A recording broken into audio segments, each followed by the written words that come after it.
Yeah, so last one is from Business Insider, written by Jacob Shamson. Apologize if I mispronounce that.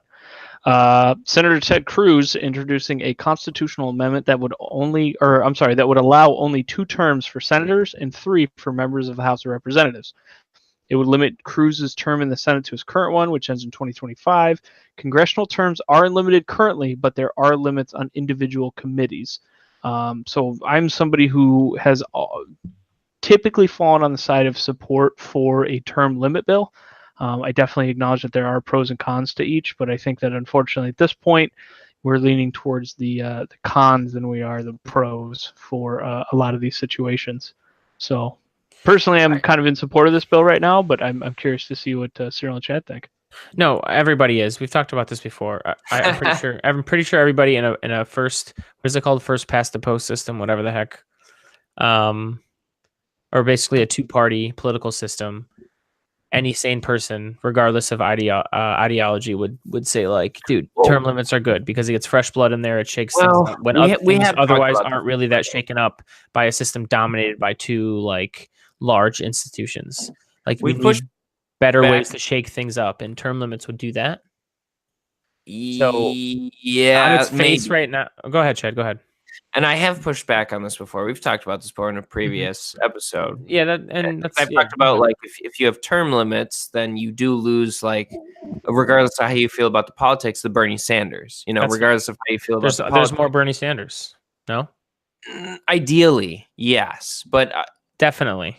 And again, we've talked about this before in the sense that like it boils down to, do you trust the voters to make the right decisions? Because that is what it is, isn't it? You're saying, well, we can't trust people to elect the same person over and over again. Let's limit their decision. Is that not what this is? Mm-hmm. Isn't it? Because what's the problem if they're getting voted back into office? I would tell you the problem is the larger institutions that you have with more power, the more corruption you'll have. So if we could, and that's what I was going to say and what I was referencing earlier before we started, if we could have a system that fosters a better environment for competition between parties, we don't need term limits. You're right. Okay. But we don't do that. We don't do that. And so because we don't, it allows only 2 huge institutions of political parties to breed. Literally nobody else is there. And so because of that, corruption happens so easily when you have a hardened wall of power that just isn't there. And it feels like it is for Democrats and Republicans. And there's no threat to either one from the outside. And they both know that. They both play to that. Of course. Democrats don't want to see Republicans go away, and Republicans don't want to see Democrats go away. It's just the game that they play. And they know that if they hold hands just a little bit when it matters, then they can keep everybody else out.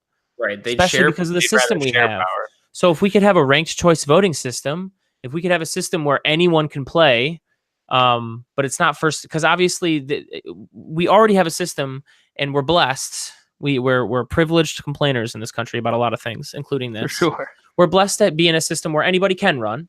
And I'm already trying to do that. And I have a long life-term plan for that, right? To start a party and make a splash. But it's so incredibly difficult because we have a system that's dominated by 2 parties that don't want to see that happen.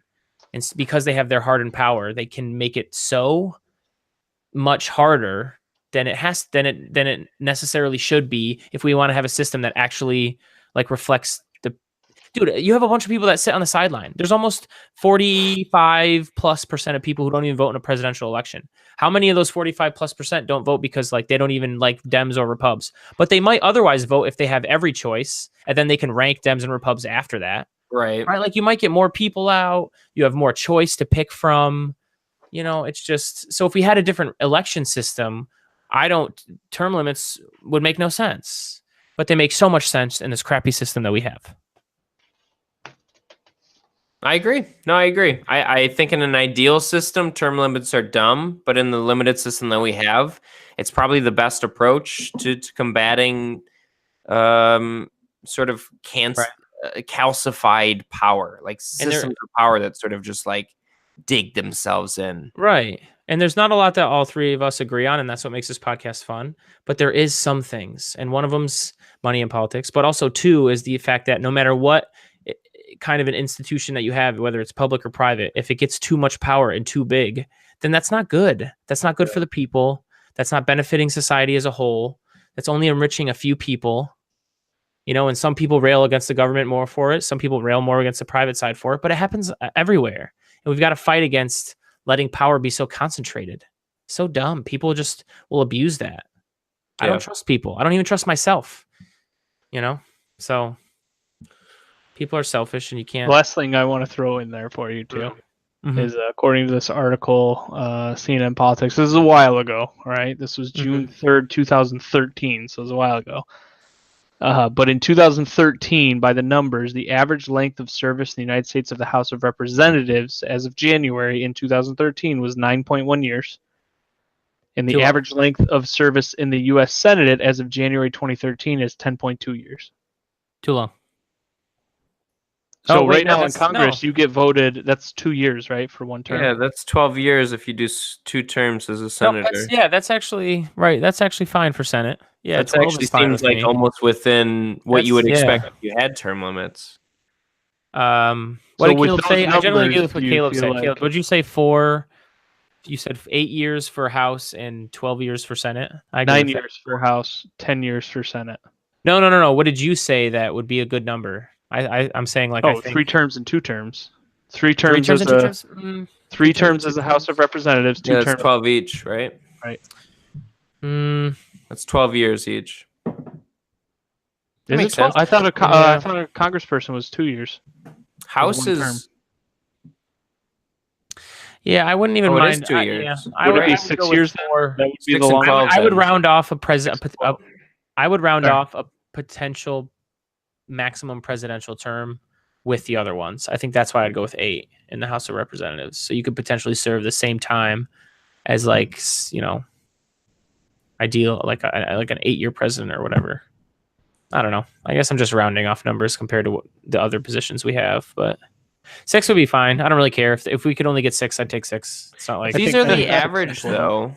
If these are the average amount of years that Congress people tend to serve, then House is that would suggest that term limits wouldn't. House is a little long. 10 years is a little long, as opposed to what, those 6? 8. Fair enough. I was saying 8. But he read. So 4 is significant. And actually, let's go to exactly what Ted Cruz has introduced, and that is, in fact, 2 terms for senators, 3 for rep. Right. So 12 years for senators, 6 years for a representative. He did 3 for. Okay. Right. That's a little short. I don't know. All right. Well. So I'm saying though, so do those numbers make you change your opinion at all? Right. Chad, that's my question at this point. I actually agree with. Does it suggest what anything would be different if those are the average numbers we're running anyway? Exactly. That's what I'm saying. I agree. I would agree with Chad that, like, especially in the Senate, clearly maybe it wouldn't do much, but it's still it's I don't know. It's the idea of, and maybe it's just how it's definitely just how I feel right now. I'm letting my feelings dictate, but it's the idea that, like, just something needs to shake up, like the power position these 2 parties are in. I'm so sick of it, yo. Mm-hmm. So I mean, so my feeling with that would be like something good would come of it, like, come on, something. So that, let me ask you this: at least turnover, maybe. As a general rule of thumb, do you trust Senator Cruz as a politician?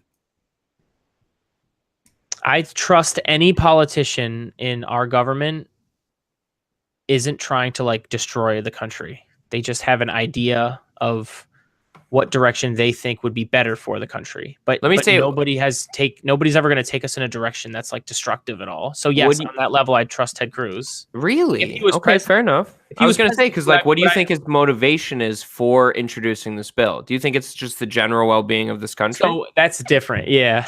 Well, that's what I'm asking. Yeah. Right. Ted Cruz loves Ted Cruz. He's no different to me than Donald Trump. And he is hell-bent on just his own power, and at least that's what his time in politics has shown to me. This would say otherwise, obviously, maybe in some way, but I don't know. Ted Cruz just had a really tough campaign. I don't know that he could even win a 3rd term. Who knows, man? Like, so there might be like, this makes me look good, which it does because you're trying something. I'll give you credit for it. I don't care if you're an R or D. You're doing something, got you. Here it is. And that's, at least you're trying something. But I also think in the back of his mind, he also can play politics with it because he's probably thinking Texas is shifting. I'm very conservative and I just barely won a state against, so, maybe he's thinking he doesn't even want another. Maybe he just wants to run for president again. Who knows? I don't know. So I would generally give him credit for the bill. I would. I all would in too. all, we're actually in somewhat agreement of term limits. Yeah. I would It's give the him best approach to the current situation that we have. Yeah. I Great disagree episode with. I for wish episode Ted Cruz would 69. All of us to agree. I wish Wow, Ted it's a Cruz beautiful would submit day. a ranked choice voting bill. That'd be great. But, one thing at a time. Looks like Christmas came late this year. Because honestly, ranked choice voting, think about it. Like, I don't even think term limits would be done. There'd be if you can foster a good competitive environment, just like in private sector too. Like, then it's a lot better. Well, I don't think you would. I think most average voters would agree with term limits, and they would agree with ranked choice voting. So Ranked choice voting. If we had ranked choice voting, I would still be about term limits. I wouldn't be so hard. I'd probably be willing to go even 10 years for House and 12 for Senate because it's hard to win in a ranked choice system. You really have to be responsive to your constituents. Well, that's the thing, though. That's the thing you have to ask yourself, Cyril, is if you take ranked choice voting, does that dilute power enough to the point where things don't get done?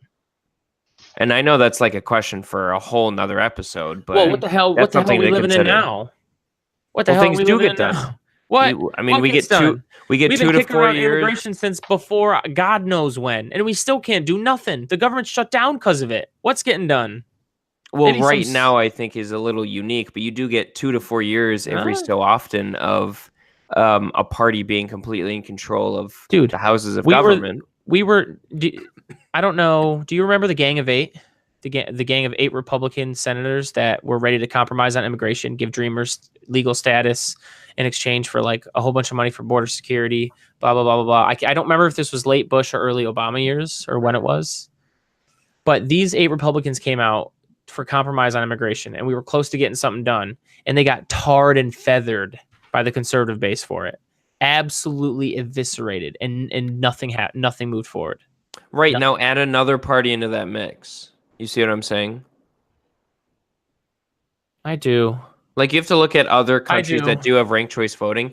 I would say that it's way easier to vote a new party into power, but it's way harder to get that party to enough power to make significant change. I do, but I feel like it might also shake up the kind. Don't you have to like have aligned parties?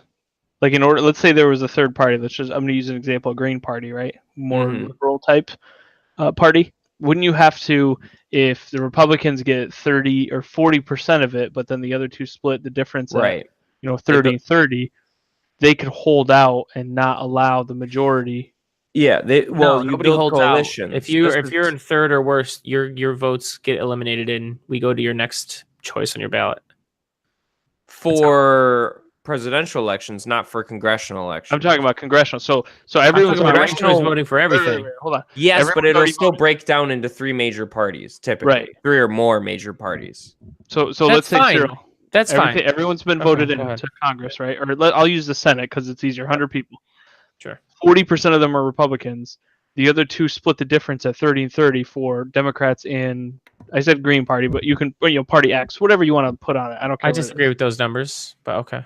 Okay, I'm just saying, what if? Sure. Well, it happens. We know that it happens. Well, what would happen in that case is, wouldn't the 2 smaller parties have more control overall if they agree? Well, what typically happens, to Caleb, stop the powerful party, quote unquote? What typically happens is the party that is in control will form a coalition with a 3rd or 4th place party that gives them a bit more of a lead in terms of power. Just enough in order to get over the hump, right? Right, but there's more positions of disagreement. That's what I'm saying. And again, like, this is a way more nuanced conversation for another time, perhaps. But this is obviously, we're all living in the abstract. So, and I think what you guys are missing. Well, there are real life examples to look at. No, we're living in the abstract because we don't have any examples. That's what I mean. We do. A lot of I'm saying in this conversation. Just let me finish. Okay. As we deal here in the abstract, this kind of breaking up and fostering more of a competitive nature and like more parties would also break down the just crazy amount of they know they have power no matter what inside of two-party system. Okay, that I also agree. matters. And I so you agree. might have people who more represent the actual constituents of their district who are also more willing to like compromise and like because just be the way that government used to be 40 years ago, 50 years ago. It was more generally getting things done. Now it's so like, dude, like nothing, dude. It's well, the would you shutting rather down of have the government all or thing is a pretty new nothing, phenomenon. or would you Huh? have some of something? You know what I'm saying? That's what you're talking about here, because you're talking about a power that's going to have full control or not control at all. I want to at least make Or an you're gonna effort, talk even if about- it fails. If ranked choice voting doesn't break the two-party system, fine. But It let's would. make an effort.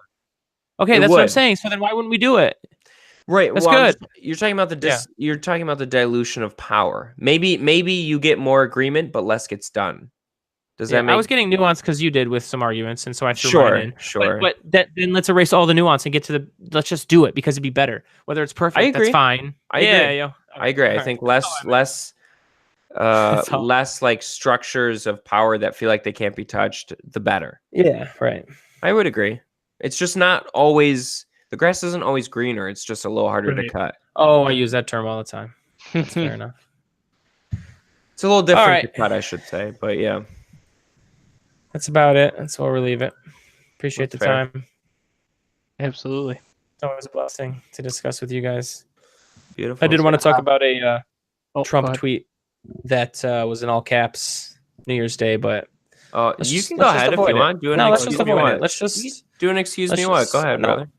Come on, do it. It's gonna be its own separate do thing. it. It's all good, yo. Okay, all right. Hey, we'll tuck that away for the next one then if you want. That tweet was amazing, though.